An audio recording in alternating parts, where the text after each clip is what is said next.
केंद्र सरकार की ओर से लाए जा रहे अधिवक्ता संशोधन विधेयक का विरोध। उज्जैन में वकीलों ने जताया विरोध। राष्ट्रपति के नाम कलेक्टर को फिर सौंपा ज्ञापन। उज्जैन स्थित महाकाल दरबार में शिव नवरात्रि पर्व का 5वां दिन 26 स्वरूप में सजे महाकाल हजारों श्रद्धालुओं ने किए भगवान भोलेनाथ के दर्शन। रायसेन में अवैध गतिविधियों पर पुलिस सख्त। पुलिस ने 7 आरोपियों को किया गिरफ्तार। आरोपी से पूछताछ कर जांच में जुटी पुलिस। शिवपुरी के अवैध नशे के खिलाफ प्रशासन सख्त। 7 किलो गांजे के साथ तस्कर गिरफ्तार। तस्कर से पूछताछ कर जांच में जुटी पुलिस। और शिवपुरी में दहेज की मांग को लेकर पत्नी पर कुल्हाड़ी से हमला। 1 लाख रुपए और बाइक नहीं मिलने से पति नाराज। घायल पत्नी ने स्थिति से की शिकायत। नमस्कार, स्वागत है आपका। मैं हूं आपके साथ सपना दीपक मद्देशिया। बुलेटिन का आगाज करेंगे। केंद्र सरकार द्वारा लाए जा रहे अधिवक्ता संशोधन विधेयक के विरोध में आज वकीलों ने प्रदर्शन करते हुए राष्ट्रपति के नाम कलेक्टर को ज्ञापन सौंपा। बता दें, केंद्र सरकार द्वारा अधिवक्ता संशोधन विधेयक लाया जा रहा है, जिसका देश भर के वकीलों द्वारा पुरजोर विरोध किया जा रहा है। इसी के चलते आज उज्जैन में भी वकीलों ने अपने आप को न्यायालयीन कार्रवाई से अलग रखकर कोर्ट में पैरवी नहीं करते हुए इस काले कानून का विरोध किया। दोपहर को वकीलों ने कोर्ट परिसर से कलेक्टर कार्यालय तक रैली निकाली है और केंद्र सरकार के खिलाफ नारेबाजी करते हुए एसडीएम एलएन गर्ग को राष्ट्रपति के नाम ज्ञापन सौंपा है और कहा है कि अधिवक्ता संशोधन विधेयक से वकीलों के अहित होगा। और इस दौरान मंडल अभिभाषण संघ के अध्यक्ष अशोक यादव सहित बड़ी संख्या में अभिभाषक मौजूद रहे।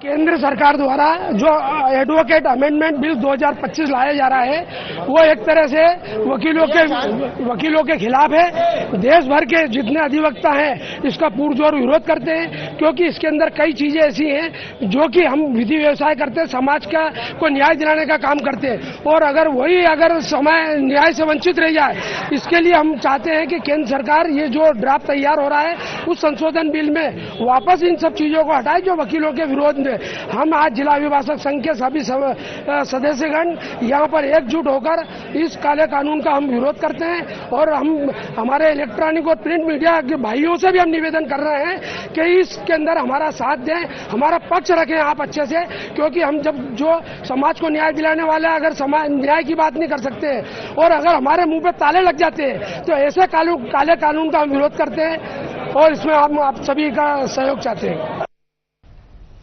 और मुख्यमंत्री डॉक्टर मोहन यादव की ओर से अधोसंरचना मद के अंतर्गत दी गई 5 करोड़ की राशि से नगरपालिका अमरवाड़ा में विभिन्न विकास कार्यों का भूमि पूजन सांसद विवेक साहू, विधायक राजा कमलेश साह, नपाध्यक्ष प्रीति नितिन तिवारी, जिला महामंत्री टीकाराम चंद्रवंशी के हस्ते संपन्न हुआ।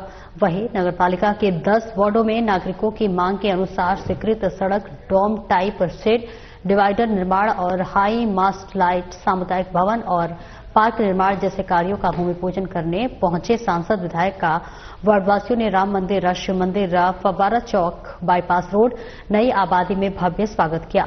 सिविल कोर्ट प्रांगण में तहसील अधिवक्ता संघ द्वारा अधिवक्ता कक्ष भूमि पूजन के उपरांत सांसद और विधायक का सम्मान समारोह आयोजित किया गया।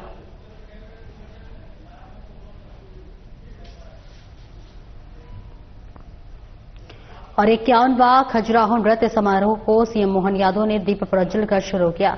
ये समारोह खजुराहो के कंदरिया महादेव और देवी जगदम्बा मंदिर के बीच आयोजित हुआ, जहां पहले दिन प्रस्तुतियां की गई और 19 फरवरी से आदिवर्थ म्यूजियम में 24 घंटे लंबी नृत्य मैराथन आयोजित की गई, जिसमें 136 कलाकारों ने कथक, भरतनाट्यम, ओडिशी और कुचिपुड़ी नृत्य प्रस्तुत किया और यह विश्व रिकॉर्ड बन गया।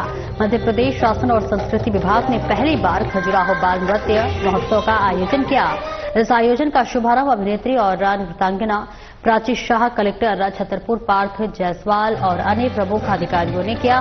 बाल कलाकारों ने कुचिपुड़ी, भरतनाट्यम और कथक की शानदार प्रस्तुतियां दी। मुख्यमंत्री डॉक्टर यादव ने 24 घंटे की नृत्य साधना को सराहा और खजुराहो की कला को बुंदेलखंड की अदृश्य धरोहर बताया। उन्होंने सरकार की संस्कृति को बढ़ावा देने के लिए जिम्मेदारी को स्वीकार करते हुए कलाकारों को बधाई दी और इस आयोजन में कथकली, मोहिनी अट्टम और ओडिशी जैसे नृत्य रूपों की भी शानदार प्रस्तुतियां दी गई। नया रिकॉर्ड बनाया। खजुराहो डांस फेस्टिवल अंतर्राष्ट्रीय स्तर का महोत्सव है, ऐसे में मध्य प्रदेश सरकार गौरवान्वित है। इतना अच्छा कार्यक्रम हुआ मेरी अपनी ओर से। इस अंतर्राष्ट्रीय आयोजन में हमारे साथ माननीय सांसद और भाजपा के प्रदेश अध्यक्ष माननीय विष्णुदत्त शर्मा जी, माननीय संस्कृति मंत्री धर्मेंद्र सिंह लोधी जी, हमारे माननीय विधायक पटेरिया जी, माननीय विधायक ललिता यादव जी और सभी अतिथियों की मौजूदगी में ये बड़ा भव्य कार्यक्रम हुआ मेरी अपनी। और बाबा महाकाल के दरबार में इन दिनों महाशिवरात्रि पर्व के चलते विभिन्न धार्मिक आयोजन कार्य हो रहे हैं। आज 5वें दिन भगवान महाकाल का छबीना स्वरूप में श्रृंगार किया गया।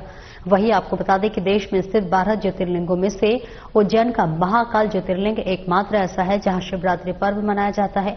इस पूरे 9 दिनों में बाबा महाकाल का अलग अलग स्वरूपों में श्रृंगार कर विवाह की रस्में पूरी की जाती है।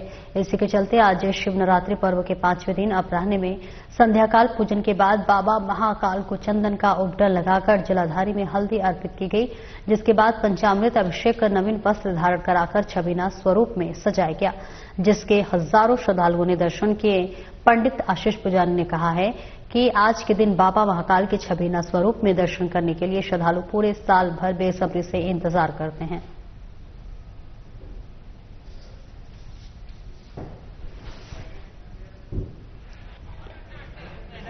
तो इस बीच देखिए तस्वीरें आपको दिखा रहे हैं भव्य और सुंदर दृश्य, जहां बाबा महाकाल के दरबार में इन दिनों महाशिवरात्रि पर्व के चलते विभिन्न धार्मिक कार्यों का आयोजन किया जा रहा है।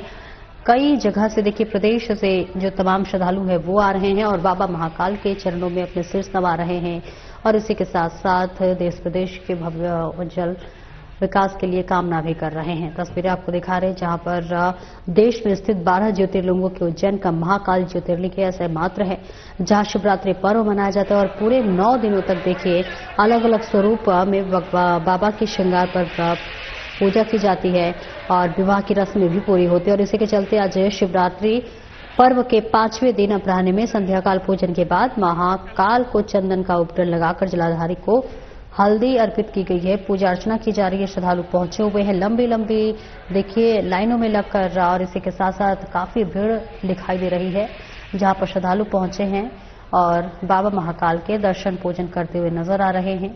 देखिए यहाँ पर पंडित आशीष पुजारी ने यह बताया है कि आज के दिन बाबा महाकाल के छबीना स्वरूप में दर्शन करने के लिए श्रद्धालु पूरे साल भर इंतजार करते हैं, बेसब्री से इंतजार करते हैं। फिर ये मौका मिलता है जहां वो पहुंचते हैं, बाबा का श्रृंगार देखते हैं और इसी के साथ साथ बाबा महाकाल के चरणों में अपने शीश को नवाते हैं। उज्जैन से तस्वीरें आपको दिखा रहे हैं जहां पर शिवनरात्रि का आज 5वां दिन है। छबीना स्वरूप में महाकाल आज सजे हैं, उनका श्रृंगार किया गया है, हल्दी का उपटन लगाया गया और इसी के साथ साथ तमाम श्रद्धालु पहुंच रहे हैं और भगवान भोलेनाथ के इस स्वरूप का दर्शन पूजन करते हुए नजर आ रहे हैं। उज्जैन से ये सीधी तस्वीर आपको दिखा रहे हैं जहां बाबा के दरबार में श्रद्धालुओं की भीड़ लगी हुई है।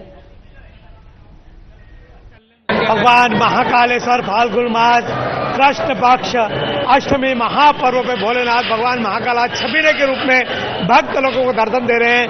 आज भगवान ने अपना मुखार बिंद भक्तों के दर्शन के लिए खोला है। ये अद्भुत आनंद और मनमोहक दृश्य है। जो भक्त बाबा एक बार देख लेता है उसके मन में आनंद और प्रसन्नता आ जाती है। शिवरात्रि महापर्व के दिन नित्य भगवान के श्रृंगार किए जा रहे हैं, भगवान से लाल लड़ाए जा रहे हैं।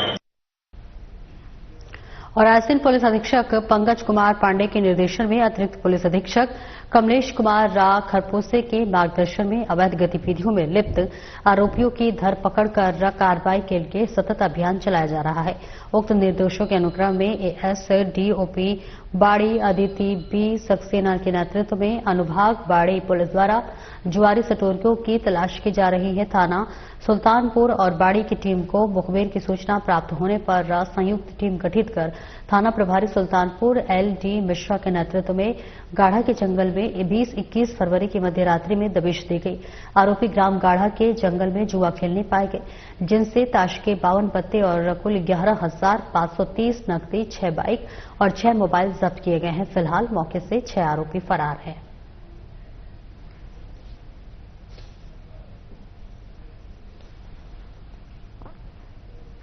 महाशिवरात्रि के अवसर पर बाबा महेश्वरानंद जी की पावन नगरी सोनकक्ष में पिपलेश्वर महादेव मेला का शुभारंभ क्षेत्रीय विधायक डॉक्टर राजेश सोनकर और महंत लव चंद्रदास जी उदासीन के मुख्य आतिथ्य में हुआ।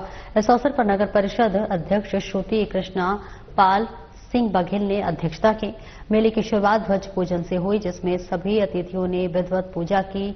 मेले में विधायक डॉक्टर राजेश सोनकर ने जलेबी बनाकर लोगों को खिलाई और वहीं नगर परिषद अध्यक्ष श्रुति कृष्ण पाल सिंह बघेल और अन्य अतिथियों ने रिबन काटकर झूलों का उद्घाटन किया।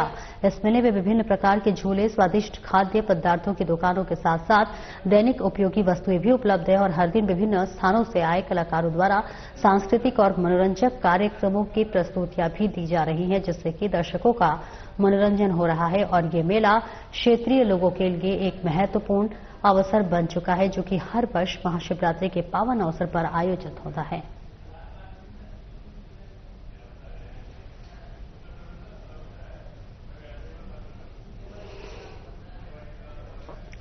कलेक्टर रविंद्र कुमार चौधरी के निर्देशन में सीएमएचओ डॉक्टर संजय कृषिश्वर के मार्गदर्शन में बीएमओ डॉक्टर दीक्षांत गुधेनिया द्वारा गुरुवार को विशाल रक्तदान शिविर का आयोजन किया गया, जहां पर सामुदायिक स्वास्थ्य केंद्र में व्यवहार न्यायाधीश वरिष्ठ खंड पोहरी अंजलि पटेल ने सर्वप्रथम मां सरस्वती की मूर्ति पर माल्यार्पण व दीप प्रज्वलन कर शिविर का शुभारंभ किया।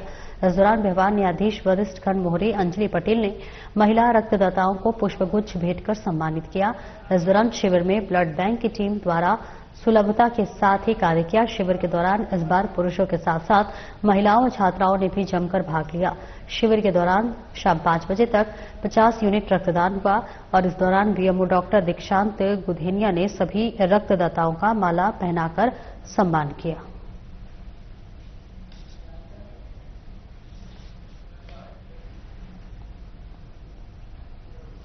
इन दिनों अवैध नशे के खिलाफ प्रशासन ने कमर कस ली है, जिसके तहत लगातार कार्रवाई की जा रही है। इसी के तहत 7 किलोग्राम गांजे के साथ देहात थाना पुलिस ने एक आरोपी को गिरफ्तार किया है। सूचना के मुताबिक तस्कर गांजे को दतिया से शिवपुरी बेचने की फिराक में नॉन कोलू पुलिया पर खड़ा था। गुप्त सूचना के आधार पर प्रभारी देहात निरीक्षक रत्नेश सिंह यादव और उनकी टीम के छापेमारी कर आरोपी को गिरफ्तार कर लिया। फिलहाल पुलिस आरोपी से पूछताछ कर आगे की कार्रवाई में जुट गई है। ये इसी संबंध में एक और कार्रवाई है, जिसमें श्रीमान पुलिस अधीक्षक महोदय श्री अमन सिंह राठौर साहब के द्वारा नशे के विरुद्ध जो अभियान के रूप में कार्य किया जा रहा है, उसी के संबंध में हम लोगों को एक मुखबिर से सूचना प्राप्त हुई थी, जिस पर से पुलिस टीम वहां गई थी। तो नॉन कोल्हू पुलिया के पास जो है एक लड़का वहां पर मिला था, जिसका नाम आशीष पुत्र दिनेश भट्ट जो दतिया का रहने वाला है। इसके पास से करीब 7 किलो गांजा मिला है, जिसकी कीमत 1,05,000 रुपए है, जो मौके पर ही जब्त की गई और उचित वैधानिक कार्रवाई की गई। कोई गाड़ी वगैरह? हाँ, इसमें उसकी एक एक्टिवा भी है और उसका मोबाइल भी जब्त किया गया है। उनमें भी कोई अपराध वगैरह है? इसके विषय में हम पता कर रहे हैं। संबंधित थाने से जो है हमने संपर्क किया है, वहां से आपराधिक रिकॉर्ड मंगाएंगे। ये यही अभी जो प्राथमिक पूछताछ की है उसमें ये यही माल किसी को डिलीवर करने आ रहा था, बता नहीं रहा है, लेकिन इसका जो मोबाइल हमने जब्त किया है, इसके थ्रू हम सीडीआर के माध्यम से जानकारी निकालेंगे। इसके साथ में भी सर कोई और भी नहीं, अभी ऐसी कोई सूचना नहीं है, लेकिन हम इसको अभी ये जानकारी में नहीं है हमें। हम दतिया से इसका रिकॉर्ड मंगा रहे हैं। तो सर दतिया से स्कूटी से या? हाँ, स्कूटी से रख के लेके आए। नीमच अंचल में तस्करों के हौसले बुलंद है। राजनीतिक संरक्षण के चलते अपने आप को सफेद पोश समझकर पत्रकारों को धमकी देने लगे हैं। ऐसा ही एक मामला सामने आया है, जब जनपद पंचायत परिसर में वरिष्ठ पत्रकार हरीश अहिर को तस्करी के आरोपी धर्मेंद्र धनगर ने जान से मारने की धमकी दी। मामले को लेकर पत्रकारों में आक्रोश है। इसको लेकर बड़ी संख्या में पत्रकारों ने एकत्रित होकर जिला पुलिस अधीक्षक कार्यालय और कैंट थाने में ज्ञापन सौंपा। ज्ञापन में बताया गया है कि धर्मेंद्र धनगर आदतन अपराधी होकर तस्करी के कई मामलों में आरोपी है और जमानत पर जेल से बाहर आया हुआ है, जो आए दिन जनपद पंचायत में आकर दादागिरी करता है, जिसके चलते पूरा जनपद प्रशासन परेशान है। बड़ी संख्या में मौजूदा पत्रकारों ने धर्मेंद्र धनगर के खिलाफ सख्त कानूनी कार्रवाई करने की मांग की है। वहीं इस पर पुलिस अधिकारियों ने सख्त कार्रवाई का आश्वासन दिया है। आज जनपद बैठक थी 12:30 बजे करीबन, तो मैं मेरी श्रीमती को लेके यहाँ बैठक में आया था। तो क्या है कि पिछली बार जब ये जनपद की बैठक में बैठा हुआ था धर्मेंद्र, तो मैंने इसका फोटो प्रकाशित किया था और सारे अखबारों में और सब मीडिया में प्रकाशित हुआ था। तो आज यह है कि ये राजस्थान में बंद था, अभी आज ये छूट गया है, आज या पिछले दिनों पे छूट गया है। तो ये भी आज भी बैठक थी, तो मैं अभी जनपद में बैठक में बैठने जा रहा हूँ और तुमने बहुत फोटो छापे ना, तो आज भी छापे ना, तेरे को उड़ा दूंगा मैं, और मेरे पास हथियार है। अरे मैंने कहा इस तरह की कैसी बात कर रहा है यार, मीडिया का काम है, पत्रकार है तो खबरें ही छापेंगे, जो गलत करेगा। कि मैं तस्करी करता हूँ मालूम नहीं है, कि तुम्हें मालूम नहीं कि कितने उड़ा चुके हम लोग। मामले को लेकर आपके द्वारा शिकायत भी की गई, किन किन को शिकायत की गई, किस तरीके का आश्वासन अधिकारी ने? बिल्कुल, मैंने एसपी कार्यालय में एसपी साहब को शिकायत करी है और केंद्र थाने में भी आवेदन दिया है, वो जल्द मामला दर्ज करने की बात कर रहे हैं। क्या चाहते हैं आप लोग और किस प्रकार के मामले में फरार था ये एनडीपीएस के मामले में फरार था, कई मामले दर्ज है इसके ऊपर, और तस्कर है ये, और अभी भी ये हड़ौली क्षेत्र में तस्करी करता है।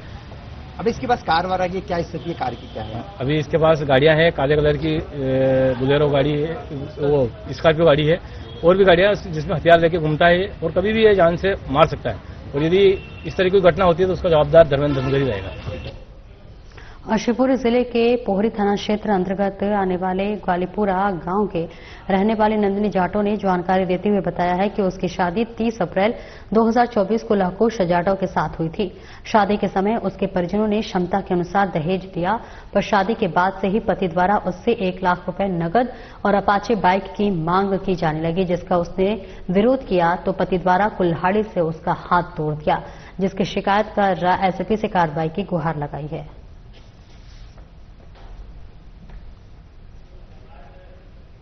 मारपीट हुई। किसने की है? पति ने। क्यों की आपके पति ने आपकी मारपीट? दहेज के कारण। तो शादी हुई थी जब दहेज की मांग बात नहीं हुई थी क्या? कुछ मांग नहीं होती। तो कितना क्या दहेज मांगते हैं वो? 1 लाख रुपया और अपाची मोटरसाइकिल अपाची। और ये हाथ कैसे टूटा आपका? इसलिए मारते हैं, पीटते हैं, कहते हैं दहेज में 1 लाख रुपया और अपाची गाड़ी नहीं लाएगी ना, तो ऐसी मारपीट करेंगे। अच्छा, तो शादी हुई थी जब बात नहीं की थी क्या? सब कुछ बात ही नहीं होती, पीछे मारपीट करते। अच्छा, दहेज। तो ये हाथ कैसे टूटा आपका? कुल्हाड़ी की मूंद है, कुल्हाड़ी दी। और सिलवानी थाना अंतर्गत ग्राम साइखेड़ा में आपसी विवाद में भाइयों ने विवाद हो गया, जहां पर इन दौरान दोनों के बीच रोटी बनाने का तवा और चाकू चले। प्राप्त जानकारी के अनुसार शुक्रवार की दोपहर करीब 3 बजे ग्राम साइखेड़ा में 2 भाइयों के बीच खाना बनाने को लेकर कहासुनी हुई। कहासुनी बढ़ने के साथ विवाद इतना बढ़ गया कि बड़े भाई ने छोटे भाई पर रोटी बनाने के तवे से जानलेवा हमला कर दिया। वहीं छोटे भाई ने अपने बड़े भाई पर धारदार हथियार चाकू से जानलेवा हमला कर दिया। ग्रामीणों ने घटना की सूचना पुलिस को दी। सिलवानी थाना प्रभारी जयप्रकाश त्रिपाठी घटनास्थल पर पहुंचे और घायलों को उपचार के लिए सिलवानी सिविल अस्पताल लाया गया। पुलिस अभिरक्षा में दोनों सगे भाइयों का उपचार सिविल हॉस्पिटल में किया जा रहा है। बताया जा रहा है कि खाना बनाने को लेकर विवाद हुआ था और दोनों भाई नशे के आदी बताए जा रहे हैं।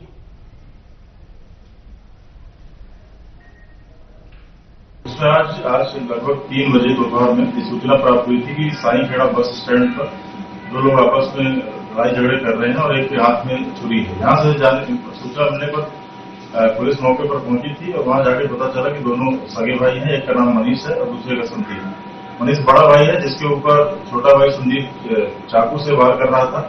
जानकारी ये मिली कि घर में दोनों का आपस में खाना बनाने की बात पर से झगड़ा हो गया।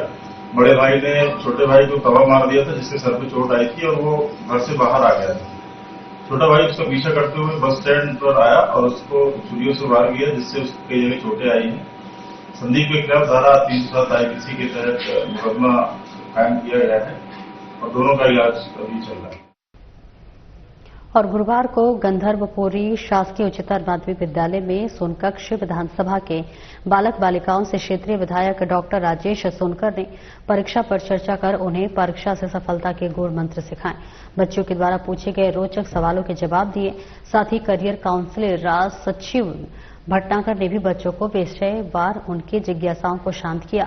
साथ ही मध्य प्रदेश सिविल सेवा परीक्षा में प्रदेश में प्रथम आने वाले सोनकक्ष विधानसभा के ग्राम जामगोद की बेटी दीपिका पाटीदार ने वर्चुअली जुड़कर बच्चों की हौसला बढ़ाया और विधायक राजेश सोनकर ने विधानसभा में प्रथम आने वाले छात्र छात्राओं को अपनी ओर से 25,000 रुपए देने की घोषणा की थी और उन्हें उत्कृष्ट कॉलेज में एडमिशन का आश्वासन भी दिया। बच्चों की मांग पर स्कूल बाउंड्री वॉल भी स्क्रिप्ट की गई है।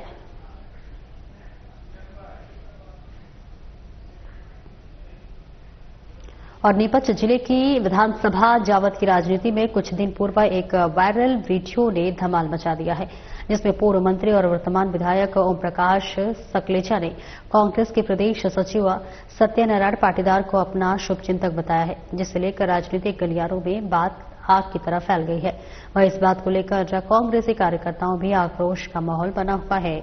जिसी बीच दिग्विजय सिंह का नीमच दौरा है, जिसे पता चलता है कि फिर उसे वायरल वीडियो वाली बात से तूल पकड़ लिया और इस बीच कांग्रेस के पूर्व जिला महामंत्री कैलाश गुप्ता ने अपनी बात रखी और शीर्ष पदाधिकारियों से ऐसे लोगों को पार्टी से निष्कासित करने का आग्रह किया है।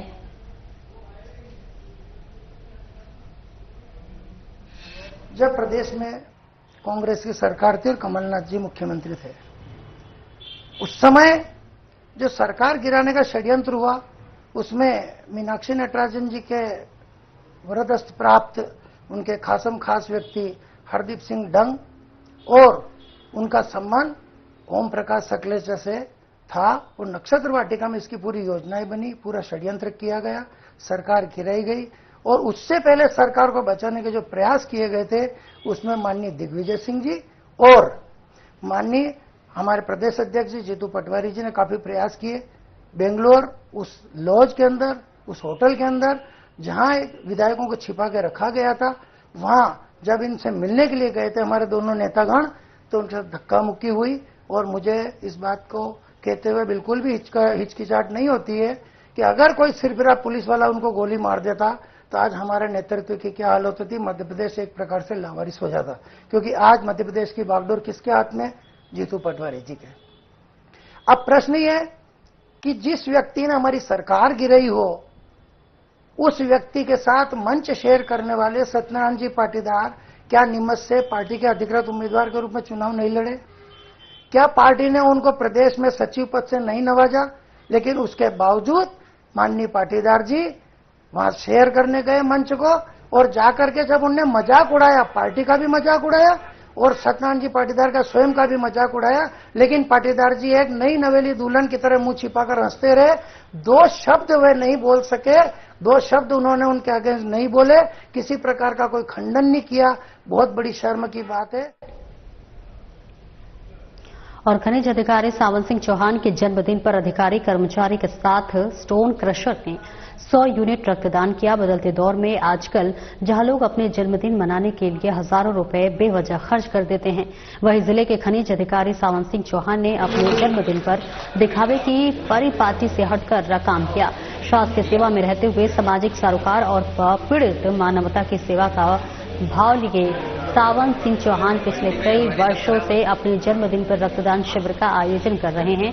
गुरुवार को भी खनिज स्टोन क्रशर एसोसिएशन के बैनर तले सावन सिंह चौहान ने अपना जन्मदिन सादगी से मनाया। शहर के परसाई कॉलोनी स्थित रक्षा हॉस्पिटल में स्वयं स्वैच्छिक रक्तदान शिविर का आयोजन किया गया, जिसकी शुरुआत उन्होंने खुद से की। इसमें करीब 100 यूनिट स्वैच्छिक रक्तदान किया गया।